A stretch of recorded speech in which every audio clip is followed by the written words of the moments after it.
The early church was far more concerned to get the gospel out than they were to do exact copying of the New Testament. And that actually is a blessing, because they didn't have those kinds of controls, and consequently you get copies that are not through just one stream, but tons of people all over the place are making these copies. So here's a man who lives in Corinth. He's going to be visiting Rome, and he says, hey, I heard Paul wrote a letter to you guys too. I want to write that out. Do you mind if I copy it when I get there? Sure, that's no problem. This happened, I'm sure, dozens and dozens of times over. And those manuscripts would have lasted as much as 80, 90 years, but would have fallen apart from all these copies being made. So we don't have the originals. They disappeared. And all the copies that we have disagree with each other at some point.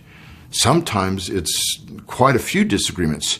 But we have hundreds of thousands of textual variants among our manuscripts. So a question to ask here is, how badly did the scribes corrupt the New Testament? It's absolutely proven that they did. No two manuscripts are alike. So unless one of them is pristine, every single scribe made mistakes. So because the original manuscripts disappeared and because no two copies agree with each other completely, we have to do textual criticism. We can't just rely on one. It's imperfect. So scholars have to reconstruct it on that basis. But when you look at the number of textual variants, and there's hundreds of thousands of them, as Bart Ehrman likes to say, there are more textual variants than there are words in the original New Testament. That's actually an understatement.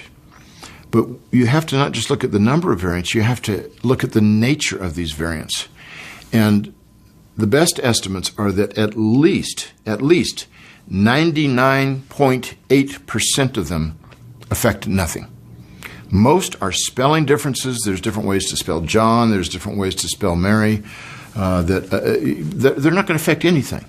But the 1/5 of 1% that do affect things are the ones that scholars talk about and disagree over on a number of these issues. But the bottom line is, it does not matter in some respects which New Testament you use, because no essential doctrine is jeopardized by any of these textual variants. Even Bart Ehrman, who wrote Misquoting Jesus, can say the same thing. So that's true on that end, but at the same time, we want to know what the original text said in all the details. And so the great majority of scholars have very few disagreements over these passages. For example, most scholars would say the long ending of Mark's Gospel, Mark 16, 9 through 20, is almost surely not authentic. And they still put in their Bibles, typically smaller print or in brackets or footnote. The oldest authorities don't have this.